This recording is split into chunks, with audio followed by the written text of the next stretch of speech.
um, and because people respected him, loved him.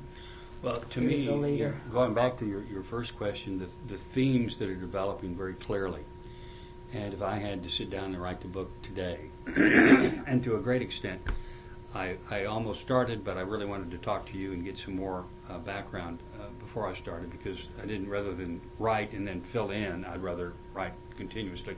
Calvin is probably going to be almost a subchapter himself. I know where Calvin fits in, but he'll be what we call a sidebar. There'll be a special feature on him. Basically what I'm looking at, if I had to title a book today, it would be Innovation and Integrity, the Thomas H. Russell story. Because two things keep reoccurring in talking to him and Matt and Glenn. Innovation. Well, what's interesting is that, as soon as you innovate something, someone's going to copy you or reverse engineer it, and your innovation has to be continuous. And the innovation at Thomas Russell has always been continuous. It's never been, well, we've got it, so we can stop now. And the issue of integrity. And that's also where Calvin comes in, because your dad tells the story about when he received an offer that he almost couldn't refuse because of his financial situation at the time, which would have in essence been a kickback. And he was tempted to take it. He talked to Calvin about it, and Calvin said, do you want to do business with that kind of a person? Do you want to be in business with that kind of person? And your father decided, no, I don't. And that was the capstone of realizing that I'm going to be above board in everything I say and do. So you have, and that, there certainly have been other people in the oil field with integrity, but the combination of innovation and integrity is really something that is the Thomas Russell story. I like that. And that, to me, everything I know supports that. And it also pertains to what I keep pushing for, and that's more about the history or the evolution of the oil and gas that influenced him to where he was where he, because that was the code of honor, truly.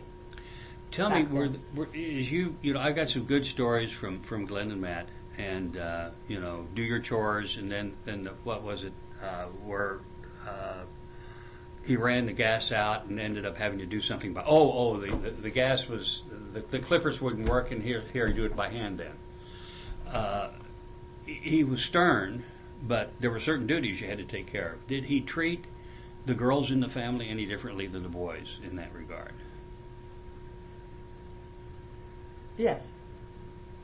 And not me, but the other, the little Chrissy sisters. It was because the way I see it, that I was the firstborn. He was in his 20s.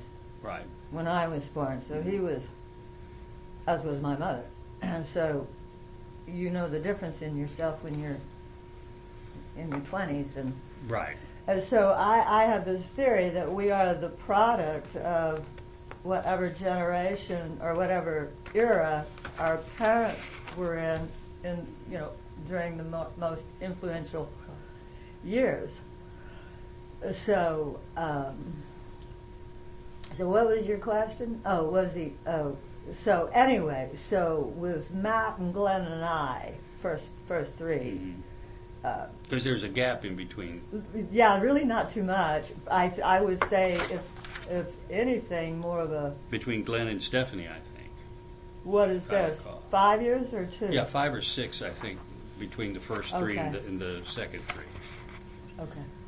So, so anyway, so by the time of the 3 younger ones, right, he had mellowed quite a bit, which is relative, and I would say, he had more money. Mm-hmm. He wasn't rich, but we were super. We didn't have any, Right. And so So anyway, so there are those kind of influences. Secondly, my sisters were not receptive to that sort of thing, whereas I